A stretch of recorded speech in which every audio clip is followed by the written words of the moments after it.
Hello everyone, dear all students, how are you all.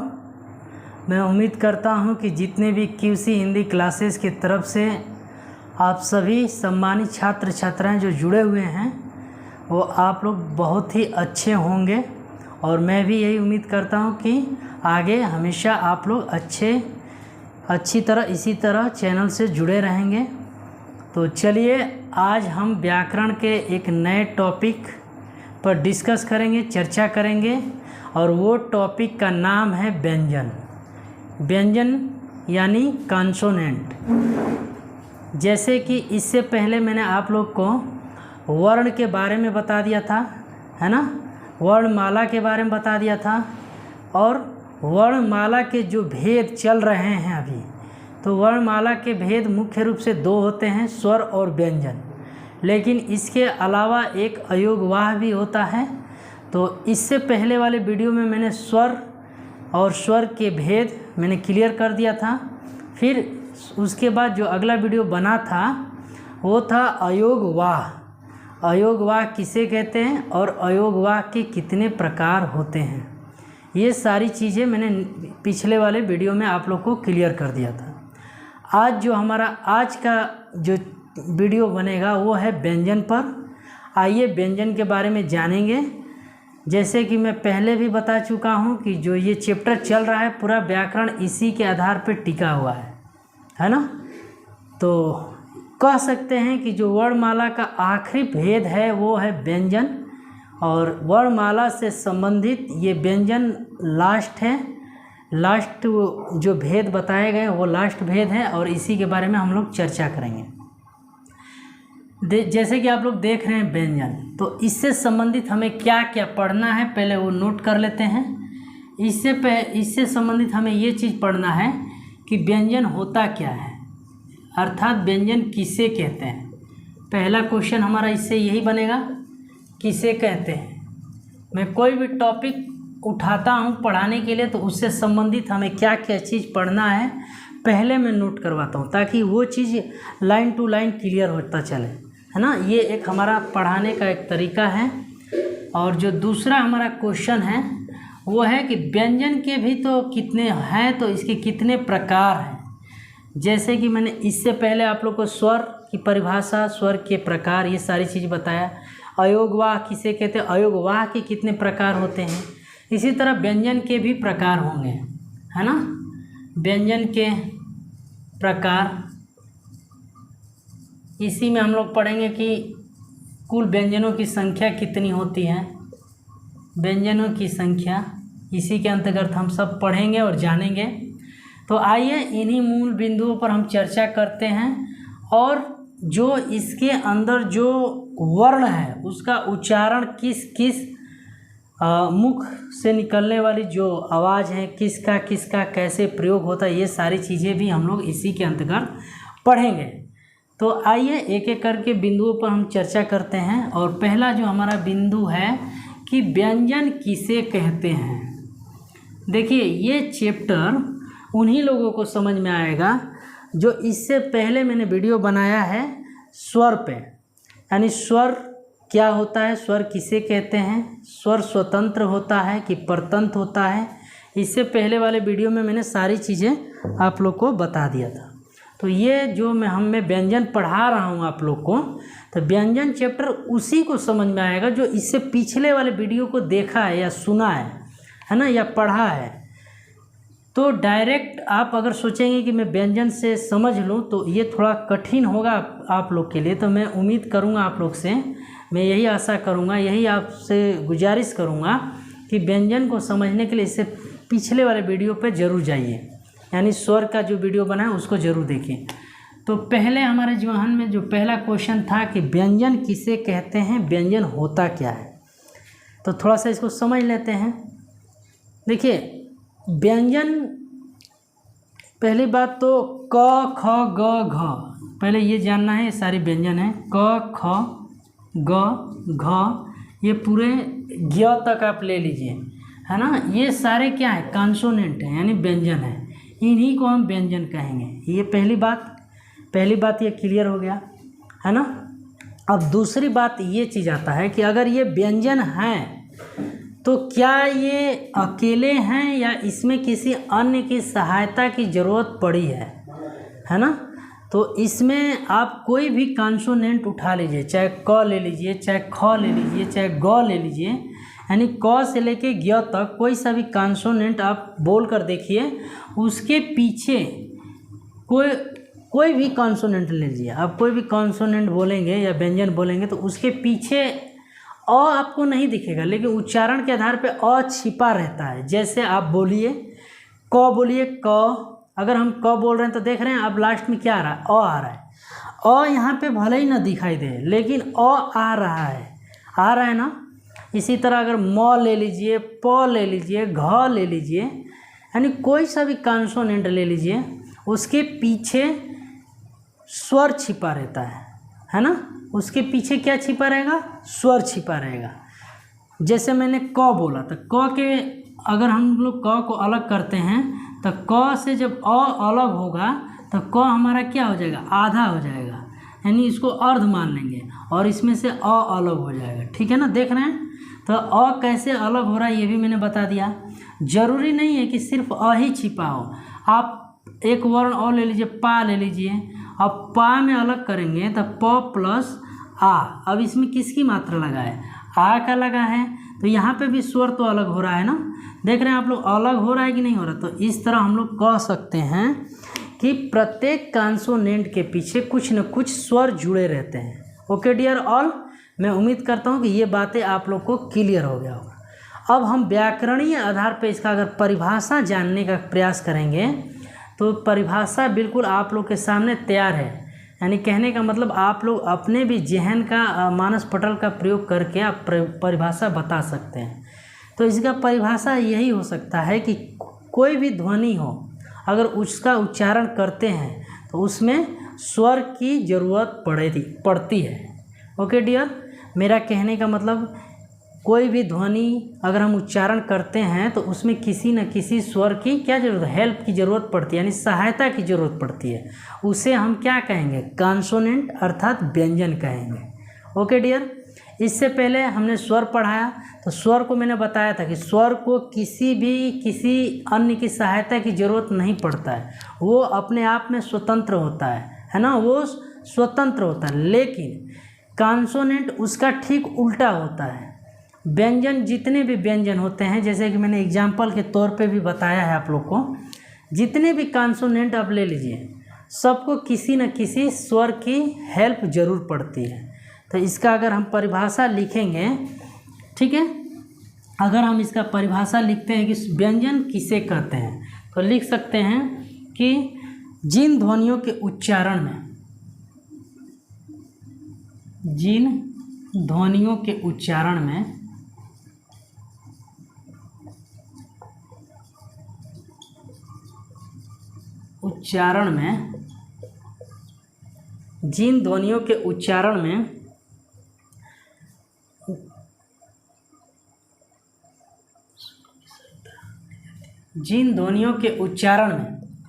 स्वरों की सहायता ली जाती है। अभी मैंने ये चीज़ बात बताया आप लोग को, स्वरों की सहायता ली जाती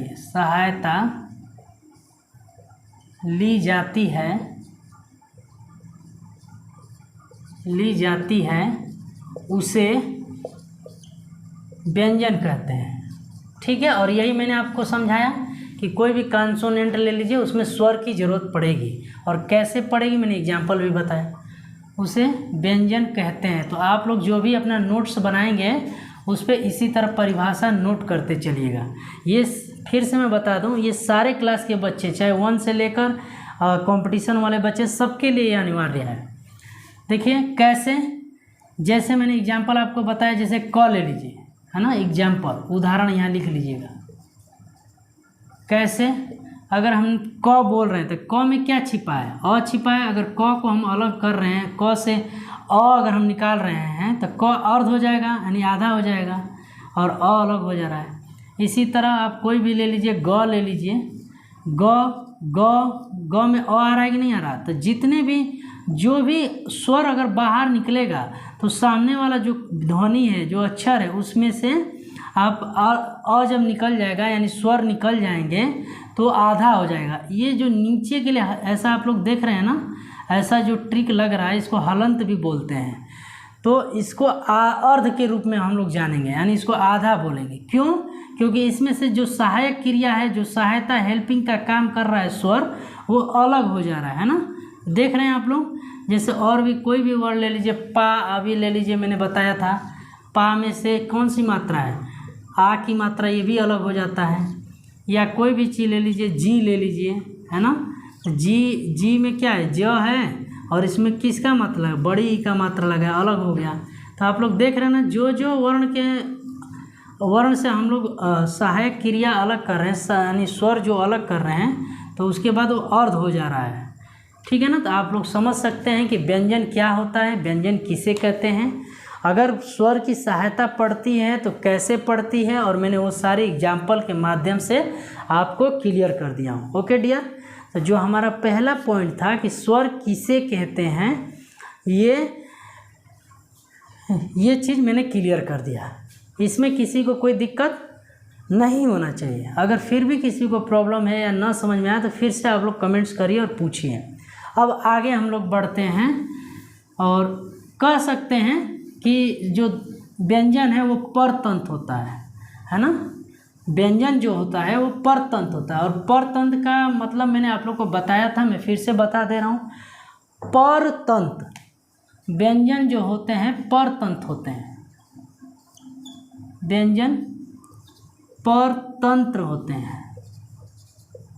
अब देखिए, परतंत्र का मतलब होता है, पर का मतलब होता है दूसरों पर, है ना, दूसरों पर, और तंत्र का मतलब निर्भर है। ठीक है, दूसरों की सहायता के लिए क्या आश्रित है, उस पर डिपेंड है। पर मतलब दूसरों पर, और तंत्र मतलब निर्भर है, उस पर आश्रित है। इसलिए इसको हम लोग क्या कहेंगे कि व्यंजन जो है परतंत्र है। और परतंत्र क्यों है, अभी मैंने क्लियर किया कि हर एक कॉन्सोनेंट, हर एक व्यंजन के पीछे क्या छिपा रहता है, स्वर छिपा रहता है ना। ओके डियर, ये क्लियर है। चलिए अब आते हैं जो दूसरा हमारा पॉइंट है कि व्यंजन के कितने प्रकार होते हैं, यानी व्यंजन के कितने भेद होते हैं। तो व्यंजन के निम्न भेद होंगे, लिख सकते हैं। व्यंजन के निम्न भेद हैं, व्यंजन के निम्न भेद हैं। निम्न मतलब अनेक है, निम्न भेद है। कौन कौन से भेद है ये भी जान लीजिए। इसके अंतर्गत कौन कौन से भेद आते हैं ये भी जान लीजिए। व्यंजन के भेदों को कई भागों में बांटा गया है। देखिए, इसको बताने से पहले मैं आप लोग को एक और चीज़ जानकारी के लिए बता देना चाह रहा हूँ कि जिस तरह स्वरों की संख्या मैंने आप लोग को 11 बताया था, और 2 लास्ट के अंग और अह जो होते हैं वो क्या होते हैं, अयोग वाह होते हैं। लेकिन हम लोग बचपन में टोटल 13 पढ़ते हैं। ये सारी चीज़ें मैंने आप लोग को बता दिया था, लेकिन प्रश्न के तौर पे पूछेगा कि स्वर की संख्या कितनी होती है, तो आपको 11 ही बताना है। ये क्लियर है। उसी तरह ठीक अगर आपसे व्यंजन की मूल्यतः, अगर आपकी व्यंजन की संख्या पूछी जाए कि व्यंजन यानी कॉन्सोनेंट की संख्या कितनी होती है, तो आपको क्या बताना है, 33। ध्यान से सुनिएगा मैं क्या कहना चाह रहा हूँ। अगर आपसे मूल्यतः कॉन्सोनेंट यानी व्यंजन की संख्या पूछी जाए तो आपको संख्या कितनी बतानी है, 33। ध्यान रखिएगा, क्वेश्चन आज के डेट में बड़ा अजीब तरीके से एक ही क्वेश्चन को चेंज कर करके बदला जा रहा है। तो क्वेश्चन को आपको पढ़ना है कि पूछ क्या रहा है। अगर सीधा सीधा पूछता है कि मूल्यतः व्यंजन की संख्या कितनी होती है, तो 33 बताना है। लेकिन आपसे पूछे कि हिंदी व्याकरण में कुल व्यंजन की संख्या, अब देख रहे हैं क्वेश्चन बदल रहा है यहाँ पे। अगर आपसे पूछे कि हिंदी में कुल कॉन्सोनेंट यानी पूरी जितनी भी होती है, सारे की बात करें, अब कुल का मतलब क्या होता है, सारे व्यंजन की संख्या कितनी होती है, तो 39। ये 2 चीज़ आपको समझना बहुत ही महत्वपूर्ण है। मैं फिर से बता दे रहा हूँ। सिर्फ आपसे पूछे कि व्यंजन की संख्या कितनी होती है, या मूल्यतः व्यंजन की संख्या कितनी होती है, या मुख्यतः व्यंजन की संख्या कितनी होती है, तो आपको बताना है 33। ओके डियर, ये क्लियर हो गया। लेकिन आजकल कंपटीशन का ज़माना है, क्वेश्चन भी थोड़ा तरीका होता है बदलने का, क्वेश्चन क्या पूछ रहा है इस पर भी हम लोग को गौर करना है। एक दूसरे तरीके से क्वेश्चन पूछ दें कि अगर हिंदी व्याकरण में कुल संख्या कितनी होती है कॉन्सोनेंट यानी व्यंजन की, समझिएगा दोनों क्वेश्चन में अंतर आ रहा है। अब कुल का मतलब होता है सारे, सभी जितने भी कॉन्सोनेंट हैं वो सारी संख्या कितनी होती है, तो 33। तो आप ये दोनों पॉइंट बताने का मेरा मतलब ये है कि जब भी इस तरीके का क्वेश्चन पूछे तो आप लोग को बहुत ही ध्यान से और बिल्कुल दिमाग लगा कर पढ़ना है कि पूछ क्या रहा है क्वेश्चन। तो ये दोनों चीज़ मैं आप लोग को क्लियर कर दिया, आप लोग इसको नोट कर लीजिएगा। अब आगे बढ़ते हैं। अगर ये टोटल 39 हैं तो कौन कौन से हैं ये भी जानना ज़रूरी है, सिर्फ बोलने से तो होगा नहीं, उसको प्रूफ करके दिखाना पड़ेगा। ठीक है, आइए उसको हम लोग प्रूफ भी कर देते हैं।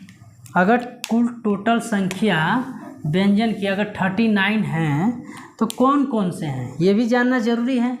देखिए, तो इसी के आधार पे जानेंगे। पहले भेद जान लेते हैं, कितने भेद में बांटा गया है। तो पहला जो होता है स्पर्श व्यंजन, स्पर्श व्यंजन, ठीक है। दूसरा जो होता है आपका, पहला हो गया स्पर्श व्यंजन, दूसरा हो गया आपका अंतस्थ व्यंजन, अंतस्थ व्यंजन। ध्यान रखिएगा, बहुत इम्पोर्टेंट ये सारे प्रश्न हैं। अंतस्थ व्यंजन, ये छोटे बच्चों से लेकर कंपटीशन में भी ये सारे क्वेश्चन पूछे जाते हैं। तीसरा जो होता है आपका वो होता है ऊष्म व्यंजन, ऊष्म व्यंजन है ना, ऊष्म व्यंजन। और जो चौथा होता है आपका वो होता है संयुक्त व्यंजन, संयुक्त व्यंजन, ठीक है, संयुक्त व्यंजन। जो चौथा होता है आपका संयुक्त व्यंजन। इसके अलावा एक और व्यंजन का प्रकार है, वो होता है, उसको बोलते हैं द्विगुण व्यंजन। क्या बोलते हैं? द्विगुण व्यंजन, है ना, द्विगुण व्यंजन उसको बोलते हैं, व्यंजन। इसी को उत्क्षिप्त भी बोलते हैं, उत्क्षिप्त व्यंजन। इसके दो नाम हैं, उत्क्षिप्त व्यंजन भी इसी को बोलते हैं। बुक में देखेंगे तो अलग अलग इसके नाम मिलेंगे। तो देखिए कौन कौन सा प्रकार है व्यंजन के। भेद का मतलब होता है प्रकार। पहला होता है स्पर्श व्यंजन, दूसरा होता है अंतस्थ व्यंजन, तीसरा होता है ऊष्म व्यंजन, चौथा होगा आपका संयुक्त व्यंजन, और पांचवा जो है द्विगुण व्यंजन। ये तो आपके व्यंजन के भेद हो गए। भेद का मतलब प्रकार। लेकिन हमने अभी आप लोग को बताया कि कुल कॉन्सोनेंट की संख्या कितनी होती है, 39। तो ये 39 इन्हीं प्रकारों में बांटा गया है, ठीक है ना। मेरा कहने का मतलब ये है कि जो 39 कॉन्सोनेंट मैंने बताया है कि कुल कॉन्सोनेंट 39 होता है, तो इन्हीं में डिवाइड कर दिया गया है कि स्पर्श व्यंजन कितने, स्पर्श व्यंजन के अंतर्गत कितने कॉन्सोनेंट आते हैं, है ना, अंतस्थ व्यंजन के अंतर्गत कितने आते हैं, ऊष्म व्यंजन के अंतर्गत कितने आते हैं, संयुक्त व्यंजन के अंतर्गत कितने आते हैं। तो ये सारी चीज़ें भी आप लोग नोट कर लीजिएगा। स्पर्श व्यंजन के अंतर्गत टोटल आते हैं आपके 25 कॉन्सोनेंट आते हैं, ठीक है ना। अंतस्थ व्यंजन के अंतर्गत आते हैं आपके टोटल 4, ओके। और तीसरा जो है ऊष्म व्यंजन, ऊष्म व्यंजन के अंतर्गत भी आते हैं टोटल 4। और इसके बाद चौथा है संयुक्त व्यंजन, संयुक्त व्यंजन के अंतर्गत भी 4 आते हैं, ठीक है ना। अब लास्ट में है द्विगुण व्यंजन, इसके अंतर्गत जो आपकी संख्या आती है 2 आती है। कितनी? 2। तो अब आप लोग काउंट कर लीजिए टोटल कितना हो रहा है। 25, 25 4 29, 29 4 33, और 33 और 4 37, और 37 और 2 39। तो इस तरह जो हमारी टोटल संख्या आ गया है वो 39 आ गया है। आप लोग फिर से काउंट कर सकते हैं। और यही चीज़ मैं आप लोग को बताया है कि कॉन्सोनेंट यानी टोटल व्यंजन की संख्या कितनी होती है, तो 39। और वो 39 किस किस भाग में डिवाइड किया गया है, ये सारी चीज़ मैंने आपको बता दिया है। अब नेक्स्ट पार्ट जो भी हमारा बनेगा, जैसे हमने बोल दिया स्पर्श व्यंजन, तो स्पर्श व्यंजन के अंतर्गत 25 आते हैं कॉन्सोनेंट, तो वो 25 कौन कौन से हैं और उन 25 कॉन्सोनेंट जो व्यंजन हैं उनका उच्चारण कहाँ कहाँ से होता है ना। जैसे ये हमारा कंठ है, इसको हम लोग कंठ बोलते हैं। तो कुछ वर्ण जो होते हैं, जो कॉन्सोनेंट होते हैं, वो कंठ से निकलते हैं। कुछ जिह्वा का प्रयोग तालु में होता है, कुछ मूर्धा से होता है, कुछ ओठ से होता है। तो ये सारी चीज़ें हम लोग किसके अंतर्गत पढ़ेंगे, स्पर्श व्यंजन के अंतर्गत पढ़ेंगे। ओके डियर, स्पर्श का मतलब क्या होता है, स्पर्श का मतलब होता है छूना, है ना। स्पर्श का मतलब क्या होता है, छूना। जो हमारा ये जिह्वा देख रहे हैं, सबके मुंह में एक जीभ होता है, सबको पता है। तो ये जो हमारी जीभ होती है ना, तो जितने भी कॉन्सोनेंट रहते हैं, हम अगर क बोलते हैं, ख बोलते हैं, ग बोलते हैं, तो हमारी जीभ कभी ऊपर टच होगा, कभी बाहर वाले ये मसूड़ा पे टच होगा, कभी अंदर जाके यू टाइप का बनेगा, कभी ओठ का यूज किया जाएगा, ओठ का प्रयोग किया जाएगा। तो ये सारे स्पर्श हो रहा है। स्पर्श का मतलब छूना, हमारी जीभ अलग अलग जगह को छू छू कर उच्चारण करेगी। तो इसको हम जब इसके अंदर चलेंगे तो सारी चीज़ें मैं बताऊंगा। अंतस्थ, जो अंदर से निकली हुई जो है। उष्म का मतलब होता है जो गर्म से, ऐसा वर्ण, ऐसा कॉन्सोनेंट जो हम उसको बोलें तो ऐसा लगे कि गर्मी से पैदा हो रहा है, यानी गर्म से निकल रहा है। जैसे स, श, श, ये सारी चीज़ें आपको एक एक करके मैं बताऊंगा। उसके बाद संयुक्त। संयुक्त का मतलब होता है क्या, संयुक्त का मतलब कोई चीज़ जुड़ा हुआ, है ना, जॉइंट। तो इसके अंतर्गत भी 4 आते हैं, और वो कौन कौन से होते हैं 4, जब मैं संयुक्त व्यंजन को व्याख्या के साथ पढ़ाऊंगा तो उसमें सारी चीज़ बताई जाएगी। लास्ट है आपका द्विगुण व्यंजन। द्विगुण का व्यंजन का मतलब कि कॉन्सोनेंट में 2 ऐसे व्यंजन हैं जो द्विगुण व्यंजन भी कहलाते हैं, और वो दोनों कौन कौन से, जब हम इसको पढ़ाएंगे तो उसके अंदर सारी चीज़ें बताई जाएगी। आई होप, मैं उम्मीद करता हूँ कि ये सारी चीज़ें आप लोग को समझ में आ गया होगा। ये संख्या मैंने बता दिया है, किसका कौन सा संख्या होता है, आप लोग इसको नोट कर लीजिएगा। अब जो भी मैं वीडियो बनाऊंगा उसमें इनका विस्तृत यानी इसका व्याख्या करूंगा और सबके बारे में मैं बताऊंगा। ओके डियर ऑल, चलिए अब जो हमारा अगला टॉपिक है कि स्पर्श व्यंजन किसे कहते हैं, और वो अगर 25 हैं तो कौन कौन से व्यंजन हैं। ओके, आई होप, मैं उम्मीद करता हूँ कि ये सारी चीज़ें आप लोग को समझ में आ गया होगा। तो जो हमारा अब नेक्स्ट वीडियो बनेगा उसमें इन सारे जो जितने भी डिवाइड किया हूँ ना व्यंजन के भेद, इन सब की व्याख्या करके बताया जाएगा कि वो 4 हैं तो कौन कौन से हैं, ये सब के बारे में बताया जाएगा। ओके डियर, तो आज के लिए इतना ही रहने देते हैं। आई होप, उम्मीद करता हूँ कि ये सारी चीज़ें आप लोग को बहुत ही अच्छे से क्लियर हो गया होगा। लेकिन एक बात मैं ज़रूर कहना चाहूँगा कि व्यंजन को पढ़ने से इससे पहले वाले जो वीडियो है ना स्वर और आयोग के, उसको आप लोग ज़रूर देख लीजिएगा, समझ लीजिएगा, उसके बाद व्यंजन को पढ़िएगा। तो चलिए आज के लिए इतना ही। जय हिंद, थैंक यू।